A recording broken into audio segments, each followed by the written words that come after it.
On a commencé le Shar HaBitachon, le portique de la confiance en Dieu. Et le chapitre qu'on va faire aujourd'hui dans le Tanya, il est relié avec ce Shar HaBitachon.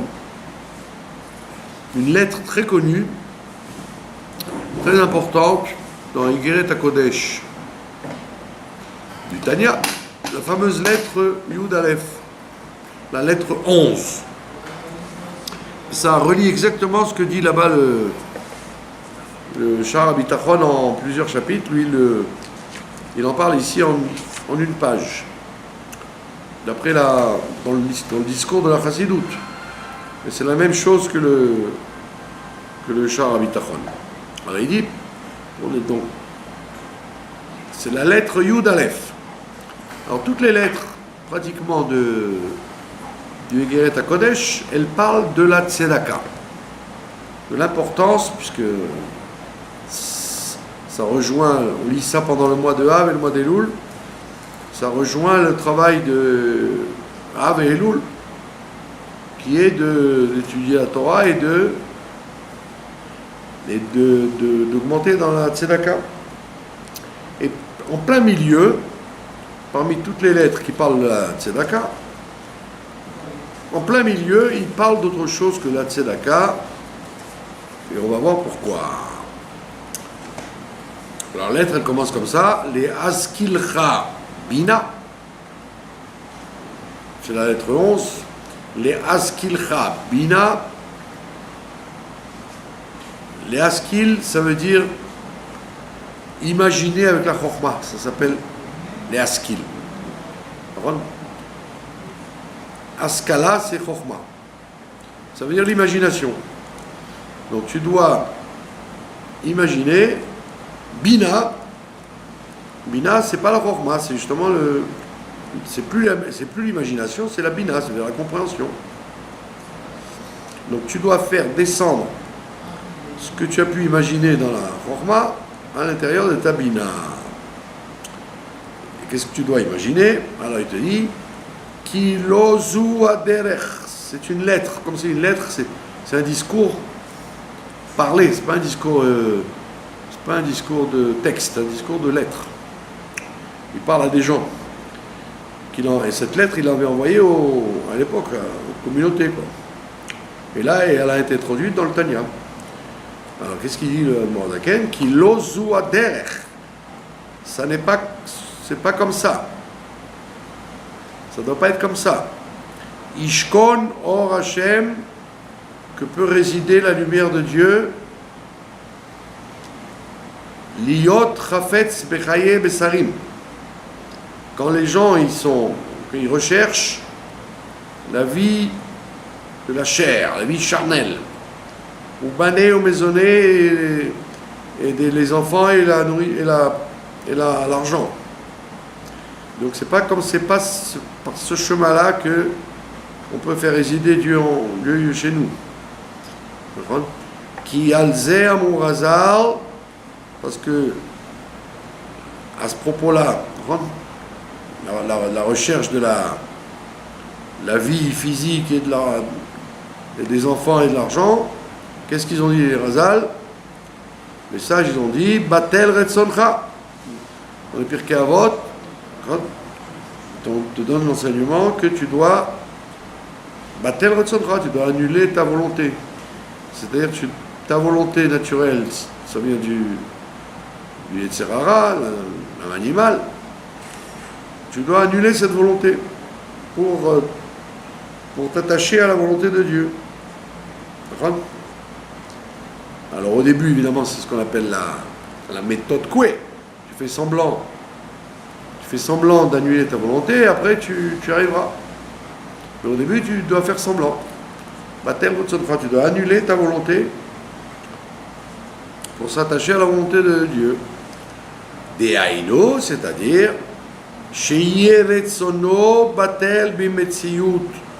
Il faut que sa volonté soit complètement disparue, soit annulée complètement.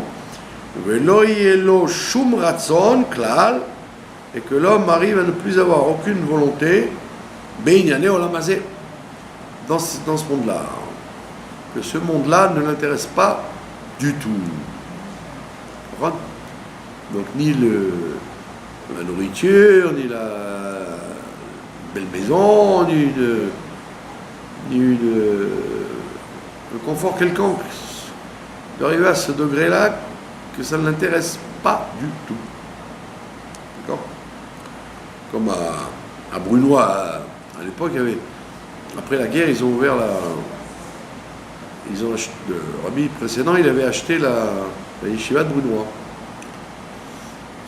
Ça appartenait au frère du roi Louis XIV, le régent. C'est pour ça que ça s'appelle d'ailleurs l'avenue du Petit Château. C'était comme le Petit Château de Versailles, quoi. Donc le Joint, l'American Joint, l'organisation américaine qui aidait les gens après la guerre, le Rabbi Rayatz les a contactés et ils ont dit voilà, il y a des réfugiés qui vont arriver d'Europe de l'Est et ils ont besoin d'un endroit pour habiter. Et ils ont acheté Brunois, ils ont acheté la yeshiva de Brunois. Et là-bas, moi j'y étais en 70, c'était pas après la guerre, je n'étais pas né encore. Donc en 70, quand on allait à Brunois, il y avait une chambre où il y avait Rav Israël Noir, il s'appelait un vieux monsieur, très vieux monsieur, il s'appelait Rav Israël Noir.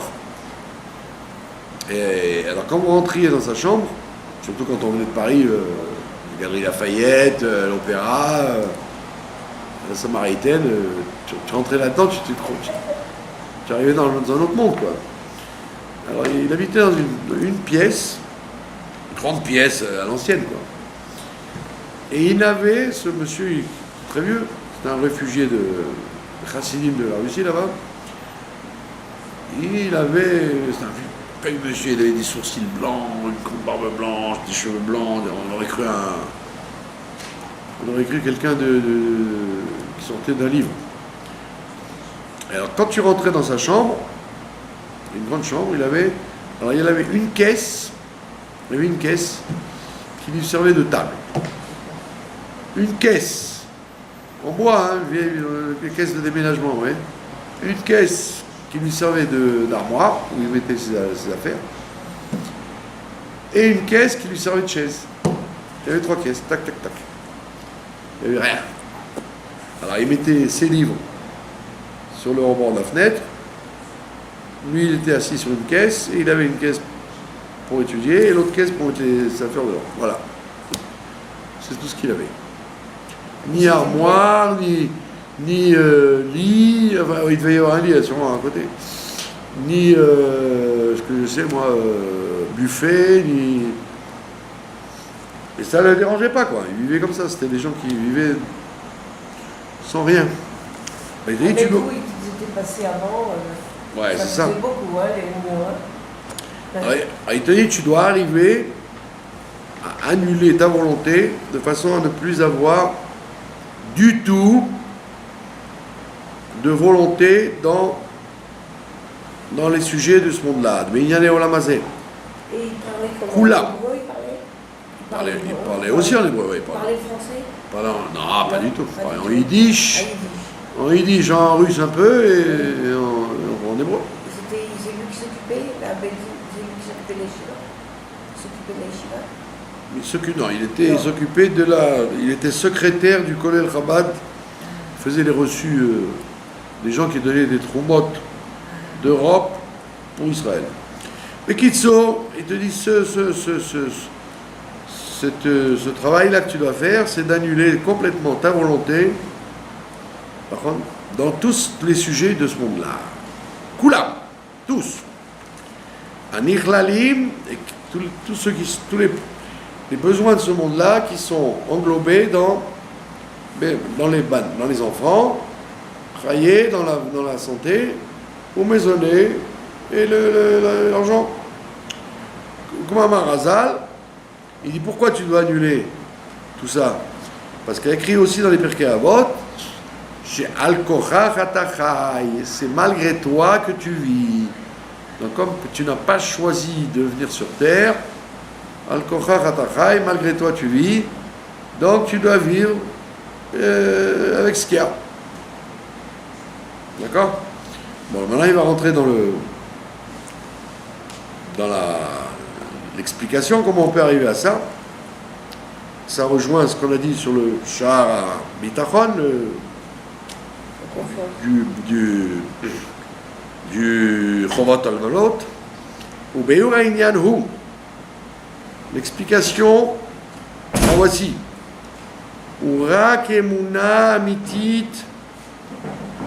qu'il ne faut avoir dans ce monde-là qu'une Emuna Amitit, donc il reprend le même langage que le Sha'ar HaBitachon, une foi amitite entière, authentique, Beyotzer Bereshit, une foi dans le Créateur du monde, Dehainu, c'est-à-dire chez Abriya Yesh Me'ayin, comme il a expliqué dans son livre Sha'ar Yichud Ve'emuna, que la création, elle est un existant qui vient de rien, ex nihilo. D'avoir une émouna totale dans l'idée que le monde est recréé à chaque instant. Anikra Reshit Chochma. Et la création du monde, elle vient de ce qu'on appelait Reshit Chochma, le début de la Chochma de Dieu. La Chochma de Dieu qui est au-dessus du monde, au-dessus de la création, c'est elle qui est sortie du néant et qui a créé l'existant. Vei Chochmato, et c'est ça la Chochma de Dieu. She'eina Museget, qui n'est absolument pas appréhendable, le Shum Nivra par aucune créature. Aucune créature ne peut comprendre, même avec la meilleure volonté du monde et le plus grand cerveau, comment le monde peut être créé du rien à l'existant. Tous les scientifiques, ils vous disent qu'il y a eu le Big Bang, et quand vous lui dites, mais avant, qu'est-ce qu'il y a eu avant? Personne n'est capable de comprendre comment il pouvait n'avoir rien et après quelque chose. On croit toujours qu'il y a quelque chose que l'on arrive à comprendre, qui est la source. Mais il dit, ok, tu remontes, mais avant ça, qu'est-ce qu'il y avait? Personne ne peut comprendre que c'est Yesh Me'ayin. Parce que même la lumière est une création. Tout est même l'obscurité. Me'ayin, ça vient de rien. Comme ça vient de rien. Enfin, nous, on croit que c'est rien. C'est le vrai. Le vrai qu'on n'arrive pas à comprendre, et de ce vrai qu'on n'arrive pas à comprendre, est sorti le vrai qu'on arrive à comprendre, qui est le bon. Et il dit, aucune créature ne peut saisir cette chose-là. D'accord? Tu peux avoir la émouna, tu peux avoir la foi, mais tu ne peux pas avoir la compréhension. Par contre, comment, à chaque instant, tout ce que tu vois autour de toi n'existe pas et qu'il est recréé. She'eina museged le shum nivra abriya, azot, cette création-là qu'on voit, hi bechol et verega, et qui se produit à chaque instant. Chez mitavim kol abruim, que sont recréés, mitavim, c'est le shon avaya, ils deviennent, ils existent. Kol abruim, toutes les choses créées. Yesh me'ayin ex nihilo. Mais Chochmato Itbarer, de la Chochma de Dieu, Amechaye et Akol, qui fait, pas seulement qui crée, mais qui fait vivre. D'abord il crée, il est méhavé, il fait être, après il fait vivre. Une fois que la chose elle existe, il la fait vivre. Ukshit Bonen Adam. Et donc ça rejoint maintenant notre livre de Sha'ar HaBitachon, de la porte de la confiance. Quand l'homme va réfléchir, donc ça demande une réflexion, ça ne vient pas tout seul. C'est pas que tu vas, comme vous avez dit tout à l'heure, c'est une nature. C'est pas une nature du tout, c'est un travail. Nature, c'est un travail de réflexion, d'approfondissement, mais Omek Avanato, avec la plus profonde compréhension, Yetzayer Bedato, que l'homme va s'imaginer, va illustrer dans son esprit, Avayato, son existence, Me'ain, qui vient de rien, Bechol Rega Verega. Ça veut dire que même lui, il doit se dire, de réfléchir qu'à chaque instant il est recréé. On est compte un peu cette réflexion qu'il faut pour vous imaginer qu'à chaque seconde vous êtes recréé. Vous avez l'impression d'exister, ça y est, comme on dit, Nigmar Sipo. Vous existez, vous êtes bien là et c'est terminé. Tu dis pas du tout. Tu es recréé à chaque instant et tu dois t'en imprégner à chaque instant. Bechol rega verega mamash, à chaque instant vraiment. Maman, Menachem Mendel Schneerson. Non, on n'en parle pas de ça maintenant. Mamash, ça veut dire que c'est pas une vue de l'esprit. C'est pas une vue de l'esprit à chaque instant pour faire beau. Non, il dit mamash, c'est vraiment comme ça. Aech ya'ale al da'ato. Comment est-il possible? Comment alors à ce moment-là, si tu réfléchis à ça, qu'à chaque instant Dieu te recrée du néant à l'existant, comment il pourrait-il lui monter à l'esprit qu'il a du mal dans ce monde-là? On rejoint notre histoire de Trobot Alevabo. Comment peux-tu penser un instant, puisque Dieu recrée le monde à chaque instant, que tu puisses y avoir du mal, au Shum Yisurim, ou alors des problèmes, des malheurs, Mibanecha et Omezoneo, que ça concerne les enfants, la santé ou la parnassa, au Share Yisurim, ou tous les autres malheurs qu'il peut y avoir dans ce monde-là, les autres souffrances qu'il peut y avoir dans ce monde. Arei, Aïn, puisque ça vient du néant, de la chorma de Dieu, Shei chormato itbarer, qui est la chorma de Dieu, ou Mekor HaChaim, c'est la source de la vie, Ve'atov est la source du bien, Ve'aoneg est la source du délice. Et c'est quoi cette source? C'est le Eden, Eden, c'était l'origine du Gan, dans lequel se trouvait, le jardin dans lequel se trouvait Adam Arishon. Donc quand Dieu a créé le monde, on a mis Adam Arishon dans le Gan qui venait du Eden. Donc ce Gan, c'était l'application terrestre du Eden, c'est-à-dire du délice supérieur, et c'est à chaque instant que Dieu recrée le monde de là-bas. Donc puisque l'origine, c'est un truc très agréable, délicieux, comment peut-il sortir de là-bas quelque chose de pénible, de dur? Donc il te dit, puisque tu sors de là-bas à chaque instant, c'est impossible, que c'est ta source de vie, ça vient de là-bas, c'est impossible que tu aies un sentiment de négatif ou de mal. Chez le mal, mais olamaba, c'est beaucoup plus grand que le monde futur. Le monde futur, c'est un monde où les neshamot sont heureuses, elles jouissent d'une sérénité, d'une joie, d'une tranquillité formidable. D'accord? Comme quand je vous ai raconté ça, quand un rachat, il meurt, il a une tête contractée comme un crapaud. Prenez un terroriste, prenez sa tronche. Une fois qu'il est mort, il s'est fait sauter il a une gueule, mais de verdâtre et crispé comme un... Vous avez vu un jour le fameux terroriste qui s'est fait tuer, qui était sur une chaise roulante là, à Gaza. On voit sa photo quand il a été tué. Il est odieux, il est horrible.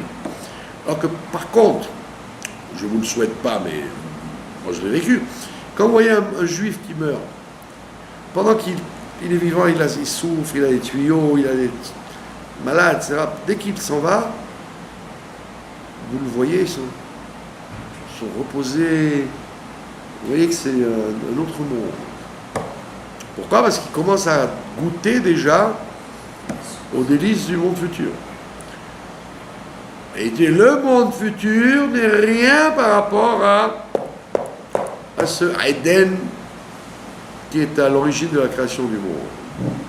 Donc c'est de là-bas que c'est de là-bas que tu as été créé, c'est de là-bas que le monde a été créé, toi aussi. Rak, alors il dit quel problème? C'est quoi le problème? Tu ne retournes pas là-bas quand tu retournes? Rak, Et pas le monde futur? non. On retourne au monde futur, mais le Eden, on ne le verra qu'avec la venue du Mashiach. Rak mipnei sheino musag.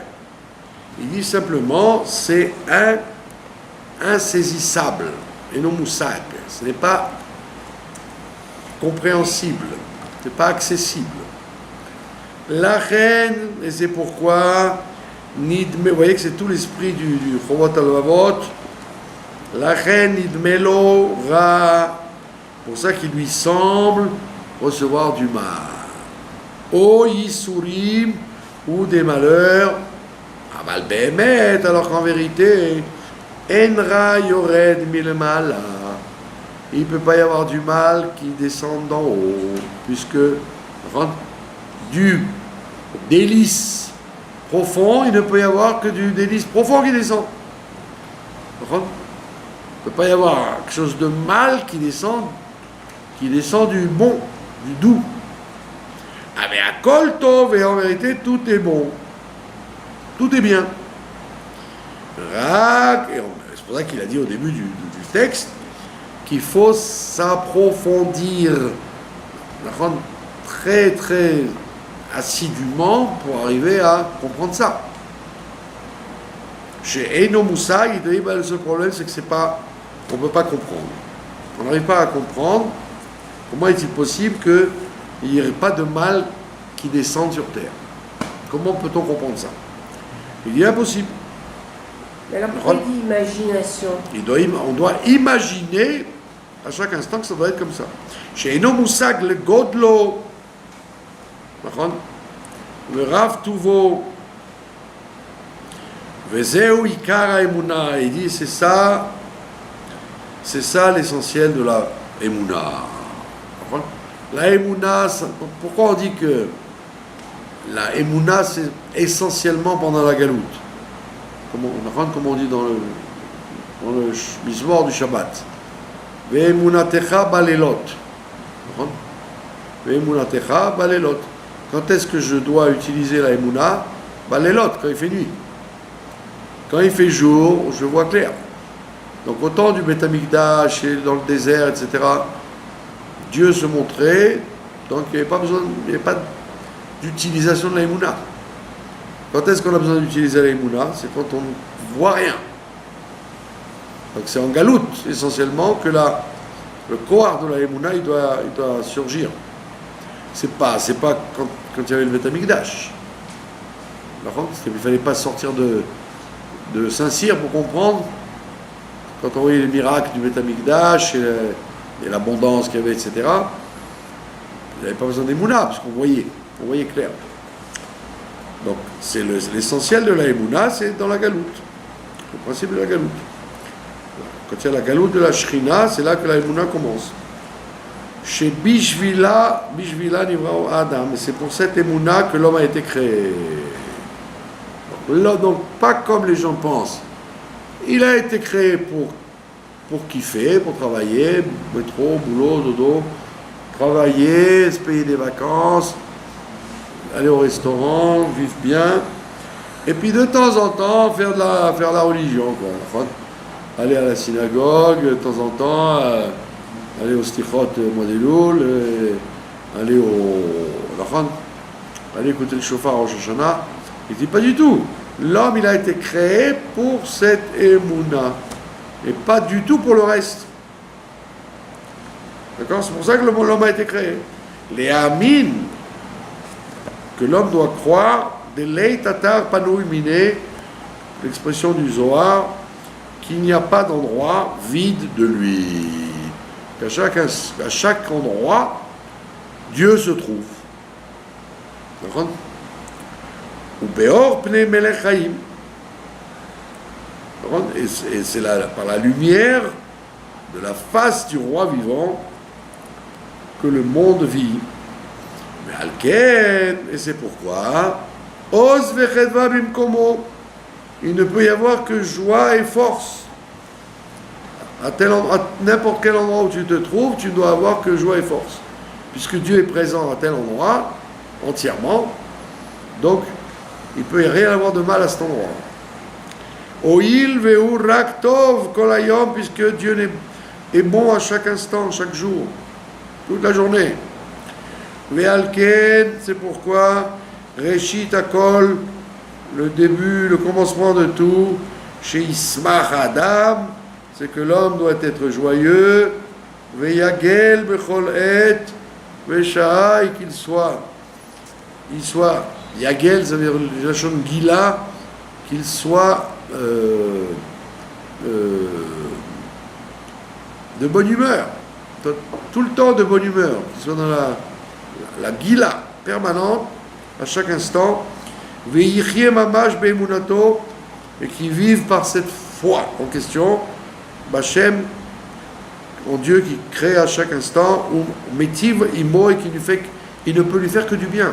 C'est pas seulement que Dieu est bon, mais il ne peut faire donc que du bien. Vous voyez, comme il y a des gens qui sont gentils, vous voyez tout le temps, tout ce qu'ils font, c'est gentil, quoi. Même les choses, même les mauvaises choses, ils les interprètent bien, ils sont toujours souriants. D'accord? Donc, quelqu'un qui a un bon caractère, qui est bon, il ne fera que des bonnes choses.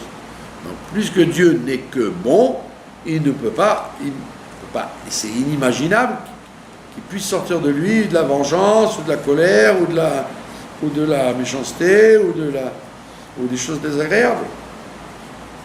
Donc il le fait vivre et il lui donne, ou metivimo, il lui donne des bonnes choses, bechol rega à chaque seconde, ou mitatsev, et toute personne qui est triste, qui est beatzvut, qui est dans la tristesse, dans la mélancolie, ou mitonen, et qui crie au scandale.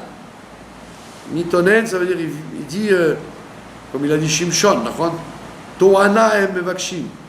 Il a parlé sur les Philistins en disant, ils cherchent des prétextes. Théouna, c'est quoi Théouna? C'est un accident. C'est quelque chose qui arrive par hasard. Un accident, comme on dit en français, un accident, c'est quelque chose qui est arrivé par hasard. Donc lui, il est mitonen en disant, c'est quoi ça? Qu'est-ce qui se passe? Donc il est triste, en même temps il est mitonen, il grogne. Pourquoi il grogne? Parce qu'il n'arrive pas à s'imaginer que c'est Dieu qui a envoyé ça maintenant. Ou alors il pense que Dieu est méchant. Et donc il dit, tout ça, ça ne peut pas être. On ne peut pas imaginer ça. Pourquoi? Parce que c'est impossible que... C'est comme si tu prenais du sucre, tu prends du sucre, et puis tu mets du sucre dans le café, et tu dis, c'est marrant, le café est sucré. Oui, tu as mis du sucre. Donc, puisque c'est la nature de la chose d'être comme ça, elle ne peut pas être autrement. Donc, la nature de Dieu qu'on connaît, c'est d'être bon. Il est à tov et à métiv. Il est bon et il ne fait que du bien. Donc, s'il t'arrive quelque chose qui te dérange, c'est parce que tu n'es pas capable de l'interpréter comme étant du bon. Mais c'est faux. C'est faux. C'est toi qui vois mal. Et Maré Beatzmo, à ce moment-là, la personne montre pour elle-même, Sheyesh lo tamra, keshesh lo meatra. Elle montre elle montre sur elle-même qu'elle a un peu de mal. Même un peu de mal, tu n'as pas le droit. Tu n'as pas le droit de dire presque tout va bien, mais il y a ça qui ne va pas. Même ça, tu n'as pas le droit. Incroyable. On ne parle pas de celui qui a des problèmes, qui a, comment dire, des mauvaises cartes. On parle de celui qui a plein de choses bien, mais il y a un détail qui l'embête, et il dit, oh là là, je ne suis pas content, je n'ai pas réussi à repasser ma chemise. Un détail qui le dérange, tu montres que tu as quelque chose qui va, ça va pas du tout. Ça ne va pas chez toi du tout. Mais il sourit, il montre qu'il a des malheurs, et qu'il lui manque quelque chose, qu'il lui manque une bonté. Il ressemble à un renégat. Il ressemble à un renégat. C'est pour ça que ça ne veut rien dire un juif orthodoxe ou un juif laïque ou un juif sioniste. Ça ne veut rien dire. Tu peux être un juif orthodoxe et être koffer. Voilà. Si tu n'es pas content à chaque instant de ce qui se passe, tu es comme un koffer et tu n'es pas plus religieux qu'un laïc de Tel Aviv. Alors que tu as l'air très orthodoxe, tu comprends? D'accord? Donc vous voyez que c'est une maladie chez tout le monde, c'est pas spécialement au niveau des certaines personnes, c'est maladif chez tout le monde. Il faut arriver à ce travail qui t'a donné au début, de chaque instant de dire mais c'est le mieux. Non, pas Baruch Hashem, parce que Baruch Hashem ça pourrait dire Baruch Hashem, mais ça va pas. Mais je remercie Dieu. Non, il dit non, il n'y a pas de ça va pas, ça va. Mais évidemment, c'est évident que c'est hyper dur à arriver à ça. Enfin, surtout si c'est des malheurs objectifs, comme des gens qui perdent un enfant, ou des gens qui sont envoyés en prison injustement, ou des gens qui perdent leur fortune, ou qui perdent leur maison. Ce que je sais, il y a des trucs qui sont, on peut comprendre que la personne ne soit pas, elle monte pas sur la table. Quelqu'un qui est très malade, ou quelqu'un qui n'a pas d'argent, mais malgré tout, celui qui oserait ne pas être dans une joie parfaite et un contentement parfait, il est comme un renégat. Chas v'shalom. Ve'alken, c'est pourquoi. Irchiku midat ha'atzvut, c'est pour ça, voilà, on est dans le mois des Loul. Donc on rejoint cette idée du Shar HaBitachon, du Bachia Ibn Pakuda, qui te dit que les kabbalistes, ils ont éloigné énormément la mesure de tristesse, les chachamim, les kabbalistes, quoi. Ils ont beaucoup éloigné, travaillé pour que les gens s'éloignent de la mida de Hatzvut, de la tristesse. La tristesse, elle est bannie du service de Dieu, comme a dit le Harizal. Il dit que tous les malheurs de la galoute sont venus à cause des gens, du fait qu'on n'était pas de Simcha. Le Harizal, il dit carrément, puisqu'on voit bien que Dieu ne fait que du bien, c'est là le manque de Simcha qui amène les malheurs. Parce que quand les gens, pourquoi les gens ils sont tristes? Parce que tu vois, il y a eu l'Inquisition, il y a eu le Shoah, il y a eu le pogrom, il y a eu le Cosaque, il y a eu les problèmes par ça. Mais Harizal te dit le contraire. Parce que les gens n'étaient pas contents de la situation dans laquelle ils vivaient, c'est ça qui a attiré sur eux les malheurs. Quelqu'un qui est comme ça, qui voit que du bien partout, ben il n'attire que du bien. Vous voyez, c'est comme les Français qui grognent toujours. Alors, ils grognent, ça va pas. Puis Tom, il casse son verre. Il dit, tu vois, je te l'ai dit, ça va pas. Espèce d'idiot, c'est parce que tu es de mauvaise humeur que ça casse ton verre.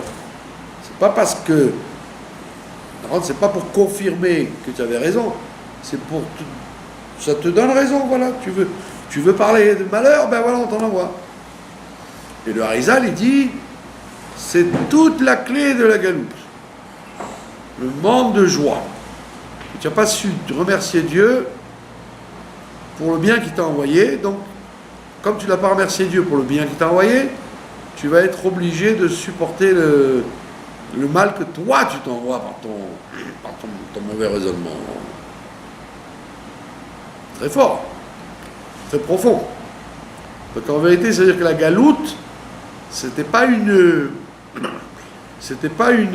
facteur catastrophique par nature.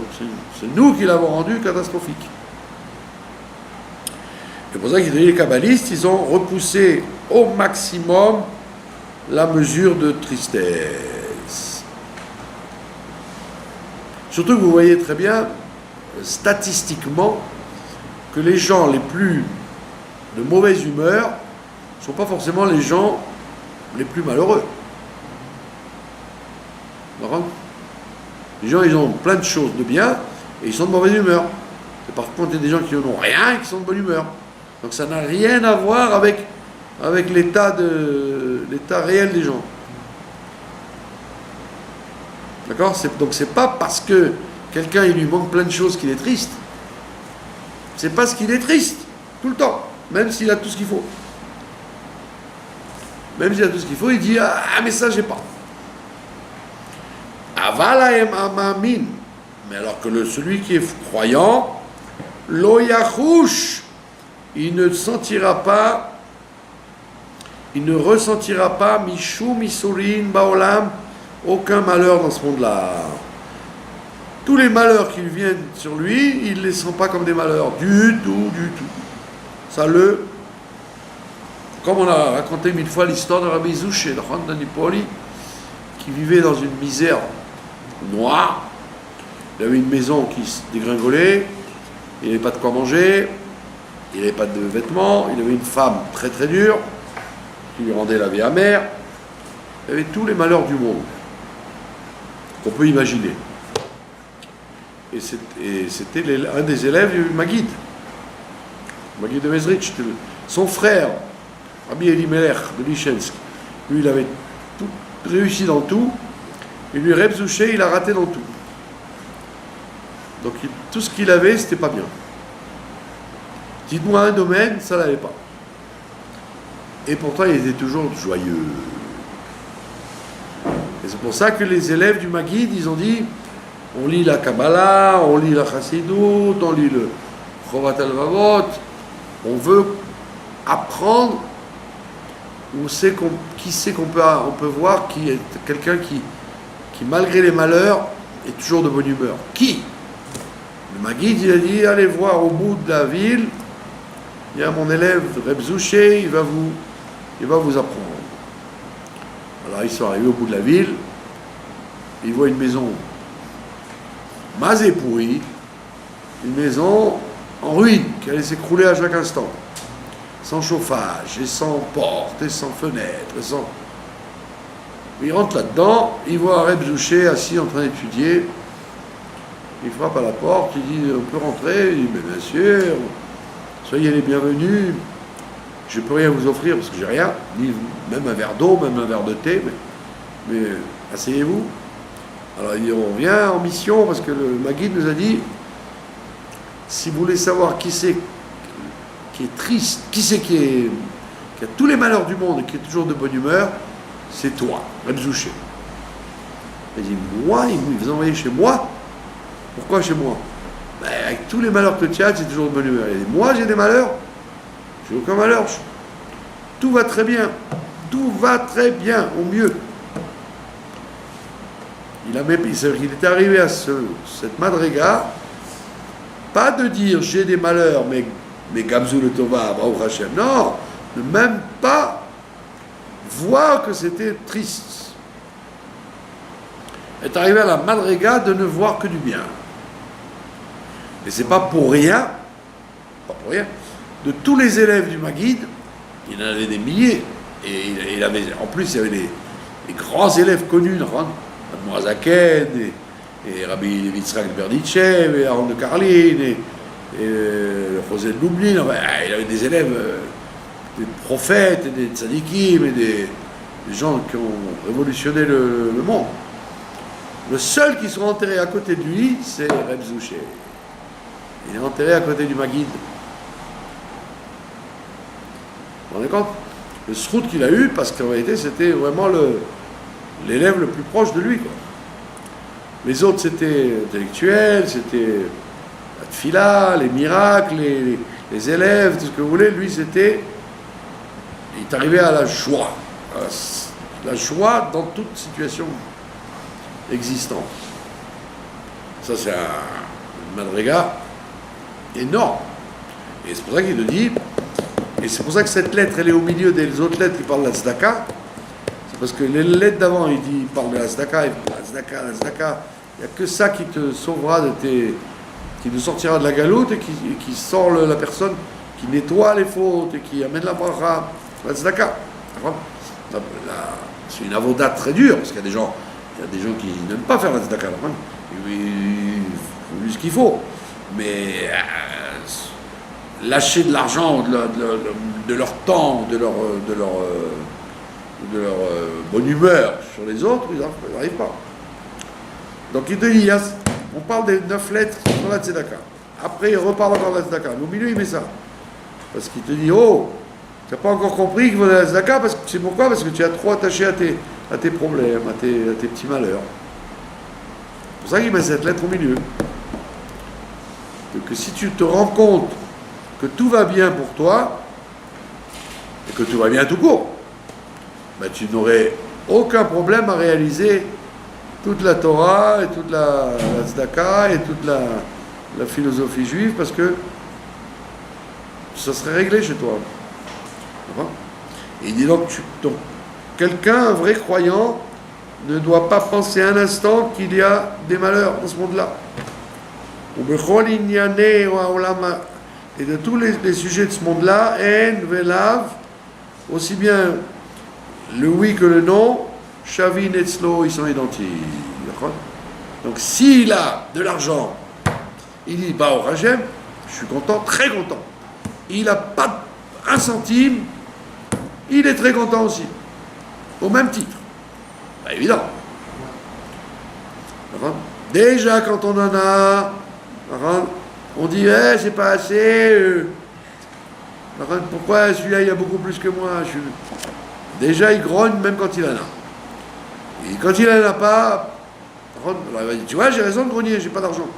Mais il dit, non, tu n'as aucune raison, même que tu n'en aies pas, tu n'as pas de raison de grogner. C'est comme ça que Dieu veut et c'est comme ça qu'il faut que ce soit.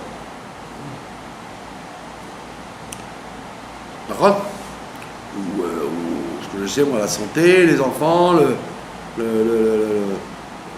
shalom avec son mari, les fuites d'eau, tout ce qui peut arriver dans la vie qui est désagréable, lui, il te dit qu'un vrai croyant ne ressent rien de désagréable. Moi, je connaissais quelqu'un, il avait cassé la clé dans la porte. Ouais. Quand il est rentré chez lui, il était fatigué, il était chargé. Il arrive chez lui, puis pour ouvrir la porte, la clé se casse dans la porte. D'accord? Il y avait deux choses. Ou il donne un coup de pied dans la porte, il commence à faire un scandale dans l'escalier. Pas du tout, il était de bonne humeur. Il dit, bah, si Dieu il veut comme ça, Dieu il veut comme ça. Ah, j'ai trouvé ça admirable, parce qu'il était... il a été chercher un serrurier, il a payé 2 fois plus cher parce que c'était la nuit. Enfin, comme on dit chez nous, altichal. Et il a gardé sa bonne humeur tout le temps. Bravo. Un autre que lui, il aurait défoncé la porte rien que de nerfs. Pourquoi? Parce que ça marche pas comme toi tu veux, donc tu n'as plus la émouna alors que c'est Dieu qui l'a fait. Dieu n'a pas pu faire du mal, il a fait que du bien. Pourquoi tu grognes? Tu devrais être content. D'accord? C'est pas de la tarte, hein? On te dit que c'est un travail. Un travail énorme. De toute la vie. C'est selon l'éducation. Rien à voir avec l'éducation, rien à voir avec le caractère, rien à voir avec la Torah que vous apprenez, l'expérience que vous avez. C'est un travail personne ne peut échapper à cette épreuve. C'est l'épreuve de la Emouna. D'accord? Et il dit à ce point-là que le oui et le non sont pareils pour lui. D'accord? Il cherche un travail, tape à la porte. Que le gars lui dise oui monsieur, je vous prends et je vous paye, ou que on lui dise non, j'ai pas besoin de vous, fichez-moi le camp. Mais je me suis dérangé jusqu'à Tel Aviv. On s'en fiche. On n'a pas besoin de vous, partez. Que ce soit comme ça la réponse, il est content. Mais il faut le faire. Alors, en général, s'il y a un chouïa qui n'est pas exact comme on veut, on grogne. Alors, à plus grande raison. Parce qu'on se met une armure, alors ça doit être lisse. Non, parce qu'on dit que c'est nous qui fixons les normes. Je veux que ce soit comme ça. Quand c'est pas comme ça, je suis pas content. Quand il fait froid, il fait trop froid. Quand il fait chaud, il fait trop chaud. La soupe, elle n'est pas assez salée. La lumière n'est pas assez forte. Et le thé n'était pas assez chaud. Mais non, il dit non. Comme c'est parfait. Ah, vous allez dire, donc, est-ce que ça pousse pas trop les gens à devenir des fatalistes? Pour les choses et de jamais faire de changement. Il dit non, ça n'a rien à voir. Par exemple, si quelqu'un vient chez moi, je lui servir un café chaud. Je ne vais pas lui servir un café glacé en lui disant débrouille-toi, étudie la lettre 11. Lui, il veut un café chaud, je lui fais un café chaud.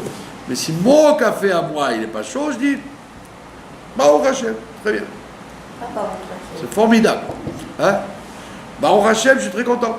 Mais le café est froid, c'est pas grave. C'est très bien. Donc il te dit. Plus que Baruch Hashem. Ouais, plus que Baruch Hashem. Pas Baruch Hashem. Et il te dit. Donc il n'a aucun rouge, il n'a aucun sentiment de rendre pour ou contre de tous les malheurs qui peuvent arriver sur lui ou sur les autres. Et chez lui, le oui et le non sont pareils. Mais Ashva Amitit, avec une égalité totale. C'est pour ça que la Gemara, elle te dit, donc c'est descendu jusqu'à la halakha. Que quand quelqu'un il perd un parent proche, il doit dire Baruch Hashem, Dayan Haemet. Il doit faire une bracha, remercier Dieu qui a jugé exactement. C'est très dur. D'accord? Bon, un Nagui, quelqu'un il perd des parents très vieux, bon, c'est la vie, on comprend. Mais demander à quelqu'un qui vient de perdre son fils ou un enfant ou un parent proche dans un accident, un attentat, de dire Baruch Dayan Haemet, béni soit le juge de vérité. C'est très dur de cracher cette phrase. Et lui, il le fait. Ashva Amiti, il y a une égalité totale. Ou Mishéyen Shavin Lo, et celui pour qui c'est pas pareil, le oui et le non sont pas pareils, c'est-à-dire si le patron lui dit je t'engage, il est content. S'il n'engage pas, il n'est pas content. Si pour lui c'est différent, Mare Beatzmo, il a l'air de donner l'impression aux gens, chez Oum et Erevra, il fait partie de Erevra. D'accord? Celui qui n'est pas comme ça, de faire la différence entre de pas faire de différence entre les bonnes choses qui lui arrivent et les mauvaises, celui qui n'est pas comme ça, il semble faire partie du Erevra. Pourquoi? Parce que le Erevra, c'était qui? Les Galmayou Avdin, qui ne font les choses que pour eux. Hein? Les Erevra, c'est une catégorie de Neshamot qui ont fait Avodah dans le désert, etc. Et qui sont des Neshamot de gens qui ne pensent qu'à eux-mêmes, qui ne font les choses que pour eux-mêmes. Ils n'ont aucun sens de faire les choses pour les autres et qui n'ont aucun sens de sacrifice, etc. On appelle les rêves. Donc on voit bien que c'est intéressant parce que aujourd'hui où le monde juif est dirigé par le REVRAV, les gauchistes et les laïcs, qui font la pluie et le beau temps, ça vient de chez nous. Parce qu'on est, chacun on est un peu REVRAV dans ça. par le mécontentement qu'on a de ce qui arrive, fait qu'on montre comme si on était du RFA, donc automatiquement, on te dit ceux qui sont à ta tête, ben, c'est toi qui les as élus, tu les as choisis. Parce qu'en vérité, tout ce que Dieu fait, il goupille tout ce qu'il fait dans le bien, dans une économie que tu ne peux pas comprendre, dans un projet militaire que tu ne peux pas comprendre, alors ferme-la. Et dis, si Dieu veut comme ça, c'est que ça ne peut pas être autrement que ça. C'est le mieux. D'accord? Il dit parce que les rêves raves, c'est le Zohar, il dit car Maïhou Avdin, ils ne font les choses que pour eux-mêmes, jamais pour les autres. Comme le veau d'or. Qui a fait le veau d'or? Le rêve rave, parce qu'il voulait. Et il dit si Moshe n'est pas là, eh ben, il faut se fabriquer un Moshe. Alors qu'ils auraient dû dire bon, si Moshe n'est pas là, on attend. Pour l'instant, on attend. Il n'y a pas le feu au lac. Et ça prouve le rêve rave, comment il est. Il s'aime, il a un amour de lui-même. Il s'aime tellement qu'il voudrait que tout marche comme lui il veut. La tset mitachat yad Hashem, et il veut donc sortir de la main de Dieu. Il veut être indépendant, quoi. Il dit Dieu il veut comme ça, moi je veux autrement. Si tu n'es pas content, c'est que tu voudrais faire autrement que ce que Dieu voulait faire. Donc ça veut dire quoi? Tu veux sortir de la domination de Dieu? Dieu il a décidé de te casser la clé dans la porte. Ou il a décidé que tu as fait tomber le pot de mayonnaise en verre. D'accord? Sur ton tapis que tu viens de nettoyer. Et tu dis, tu grognes, mais c'est Dieu qui a voulu comme ça. Donc si Dieu a voulu comme ça, tu dois, si tu n'es pas d'accord, c'est que tu veux sortir de l'autorité divine. C'est un peu par rapport au libre arbitre. Pourquoi? Et alors oui, le libre arbitre, oui. On n'a pas le libre arbitre. Non, tu as le libre arbitre, mais justement, ton libre arbitre, c'était justement de dire Dieu est grand, il a cassé le pot de mayonnaise sur le tapis. Dieu est grand, et c'est très bien comme ça. Et toi, au lieu de dire ça, tu dis ah zut, c'est quoi ça? Qu'est-ce que j'ai fait au bon Dieu pour qu'il me fasse ça? Non, non, non, non. Tu as le libre arbitre. D'Afka, on voit, c'est là que le libre arbitre s'applique. Comment tu vas réagir devant telle et telle situation? Le libre arbitre, ça ne veut pas dire faire ce qu'on veut. C'est devant une situation qu'on t'impose, tu dois choisir le bien. On t'impose la situation, tu dois dire je suis content et je suis heureux puisque Dieu a voulu comme ça. On t'a pas dit de rater là, de te casser le pot de mayonnaise pour être content. On a dit non, ça n'a pas marché comme tu voulais. Attention, ne dis pas ça n'a pas marché comme je voulais, donc ça a marché comme qui? Comme Dieu a voulu. Donc tu dois être content. Tu veux sortir de l'autorité qui tu es. Donc au contraire, c'est comme ça que tu appliques ton libre arbitre. C'est aussi difficile que pour un homme que pour une femme, c'est pareil. Pareil. Là, exactement, mais je veux dire, le travail de la Emouna, le sujet de Emouna, il est autant. C'est sur les mitzvot qui sont liés au cœur. Provot al-Mavot, ce qu'on avait dans le. C'est identique hommes et femmes. Aucune différence. le même travail. Même travail, et vous avez des hommes qui ont une grande émouna et des femmes qui n'en ont pas du tout. Dans un couple. Vous avez des fois la femme qui dit mais tout ira bien, t'inquiète pas, et s'il n'y a pas à manger, c'est pas grave, Dieu est grand. Et il y a des couples, c'est le contraire, c'est le mari qui a confiance et la femme qui n'en pas. Etc. Donc ce sont des mitzvot, ce sont des situations, des devoirs des cœurs qui sont identiques pour hommes, femmes et enfants, et tout ce qui est religieux, pas religieux, séfarade, ashkénaze, européens et israéliens. Juif. Ouais. D'accord? Mitachat yad Hashem, il veut sortir de la main de Dieu, de l'autorité de Dieu sur lui. Velichiot bechaye ovde gilulim, il veut vivre comme les idolâtres. Bishvil avato et atzmo, parce qu'il s'aime trop. Voilà, comme il s'aime trop, il n'aime que lui, il n'aime que son nombril. Alken ou chafetz bechaye besarim, c'est pour ça qu'il ne cherche que la vie physique, chose matérielle qui l'intéresse. Ou bané ou mzoné, et les enfants et l'argent, etc. Qu'ils aient tovlo parce que c'est bon pour lui. Et il te dit Veno achlo shelo nivra. Nous allons terminer avec ça. Veno achlo shelo nivra. Les gens qui ne parlent pas l'hébreu, ils se trompent sur la traduction de ça. Veno achlo shelo nivra. Tu aurais dit comment? Ça aurait mieux valu qu'il ne soit pas créé, ce type-là. Veno achlo shelo nivra. En réalité, non, il n'y a pas écrit Ayakedai, ça aurait mieux valu qu'il ne soit pas créé. Noach lo, Noach ça veut dire tranquille, heureux. Noach lo shelo nivra, il te dit ça aurait été plus agréable pour lui de ne pas avoir été créé. Ça veut dire que les gens, discussion Bethilel Betchamay, est-ce que l'homme, ça valait le coup qu'il soit créé ou pas créé? Non, on croit que ça valait le coup, pas valait le coup. C'est pas ça le pshat.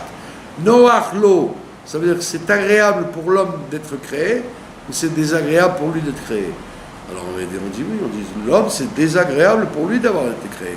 Noach lo, il aurait été agréable pour lui chez l'onivra s'il n'avait pas été créé, il ne serait pas rentré dans tous ces problèmes. On te dit Al-Kocharatachai, c'est malgré toi que tu vis.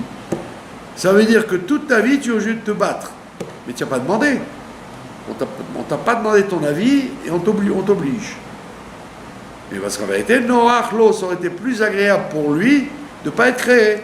Il ne serait pas rentré dans tous ces problèmes de Emouna et de ne pas comprendre ce qui lui arrive et de ne pas être heureux et de ne pas assumer la vie qu'il a. Il y a beaucoup, hein. Il y a beaucoup, hein. Ils sont comme ça. Ben, bien sûr, c'est la majorité des gens, parce qu'ils doivent faire ce travail toute leur vie et ils n'y arrivent pas. Quelquefois, ils n'y arrivent pas. Et en plus, si le chinour il a été mal fait, que les parents ils ont dit non, dans la vie il faut travailler, avoir une parnassa, devenir riche, devenir nanana, voilà, évidemment. Si on t'a éduqué comme ça, c'est très dur de te dire de changer le cap de l'éducation qu'on a reçue. C'est pour ça que je vous dis, c'est pas parce que les gens sont orthodoxes, qui croient qu'ils font les mitzvot, qu'ils ont la Emunah B'Hashem. Ils peuvent être très très religieux et ne pas avoir du tout de confiance en Dieu et de foi en Dieu. C'est pour ça qu'il faut travailler là-dessus. Et il te dit, comme il a dit au début, c'est les Askil Rabina, tu dois faire rentrer ça en toi jusqu'à en être persuadé jour et nuit, à chaque instant, que ce qui arrive, c'est le meilleur que ce qui devait arriver. C'est pour ça que le temps est venu que la Nordaken est venue nous expliquer. Ah oui. C'est pour ça que la plupart des gens sont malades et sont pas en bonne santé, c'est à cause de ça, parce qu'ils se rendent malheureux et malades par le manque de joie qu'ils ont de leur vie. S'ils étaient contents de leur vie, à chaque instant, ils ne seraient jamais malades. Ça, c'est. Dans le mot c'est mal, pas shoot. pour eux, il y a heureux. Pardon? Dans le mot mal, pour eux. Malheureux, c'est qu'il n'est pas, voilà. Il est pas voilà. satisfait de ce qu'il est. C'est pour ça que j'ai voulu faire ça ce soir, bien qu'on ait l'habitude de faire Chovat Halvavot, parce que c'est le même sujet que Chovat Halvavot en raccourci, là. Et en plus, c'est le Tanya du 6 Elul, donc ça veut dire que c'est lié avec la Tchouva, quoi. Voilà. Je vous remercie de votre attention.